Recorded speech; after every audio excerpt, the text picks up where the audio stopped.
Gudivada ఉదంతాన్ని YSR Congress party సీరియస్గా తీసుకుంది. ఎందుకంటే స్వయంగా జిల్లా పరిషత్ చైర్పర్సన్ మీదనే దాడి, వాహనం ధ్వంసం, ఆమె మీదన దాడికి ప్రయత్నించడం, చివరికి వాళ్ళ హస్బెండ్ కిందకి దిగుతుంటే కూడా అతన్ని బలవంతంగా పంపించడం, ఈ మొత్తం వ్యవహారం మహిళ మీద దాడి అన్నటువంటి పాయింట్ బేస్ చేసుకుని ఏదైతే మొన్నే వేమిరెడ్డి ప్రశాంత్ రెడ్డి విషయంలో ఆమె దాడి చేయించింది, ఆమెని నల్లపరెడ్డి అన్నందుకు.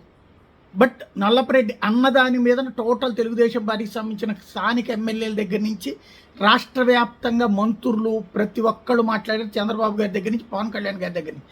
ఇప్పుడు మరి ఈమె విషయంలో ఎలా మాట్లాడతారో తెలియదు. ప్రస్తుతానికైతే జగన్మోహన్ రెడ్డి స్పందించారు, తనతో ఫోన్ చేసి మాట్లాడారు. టీడీపీ జనసేన ఇద్దరు కూడా ఉన్నారు, ఇద్దరు కలిసి మూకగా దాడి చేశారు అంటూ ఆరోపించారు. ఓ బీసీ మహిళ జిల్లా ప్రథమ పౌరురాలు భయంతో వణికిపోయే పరిస్థితులు రాష్ట్రంలో ఉన్నాయంటే ఎంతకంటే దారుణం ఉంటుందంటూ తీవ్ర ఆగ్రహం వ్యక్తం చేశారు.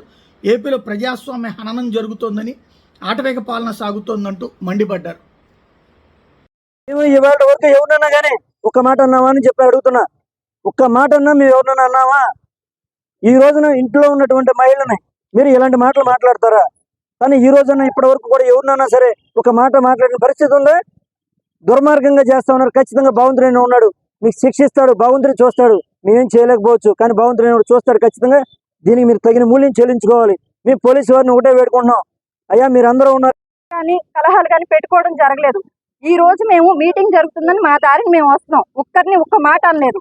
ఇష్టం వచ్చినట్టు బరి తెగించిపోయి రోడ్ల మీద మమ్మల్ని నిర్బంధించేసి చుట్టూ 10 సార్లు దాడి చేయడానికి రాడ్లేమో పట్టుకొని చేతులకి టవల్స్ అవి కట్టేసుకుని ఇష్టం వచ్చినట్టు కార్ని ధ్వంసం చేసేసి ఎలాంటి మాటలు అంటే నీచంగా అలాంటి మాటలు నేను మాట్లాడలేను.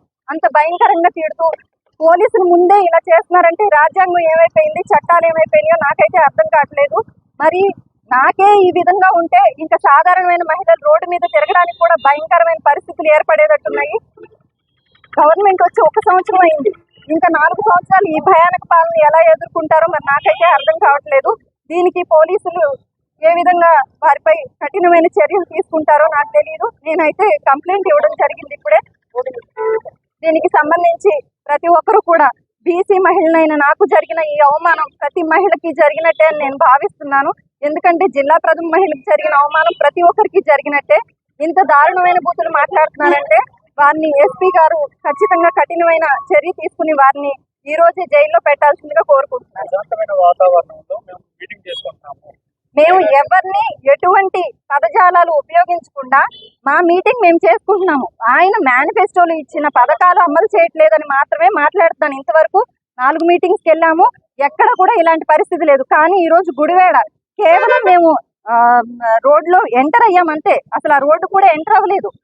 వాళ్ళు తిరిగి కారు రిటర్న్ వెళ్ళిపోమనంటే మేము కారు తిప్పుకుంటున్నా సరే మొత్తం రౌండ్ చేసేసి మొత్తం అంతా ధ్వంసం చేసేసారు. మీరు ఆల్రెడీ విజువల్స్ చూసుకునే ఉంటారు. ఈ రకమైన రాజ్యాంగం ఇక్కడ అమలవుతుంది. ఇది మరి రెడ్ బుక్ రాజ్యాంగం, మరి ఏ రాజ్యాంగం నాకు తెలియదు.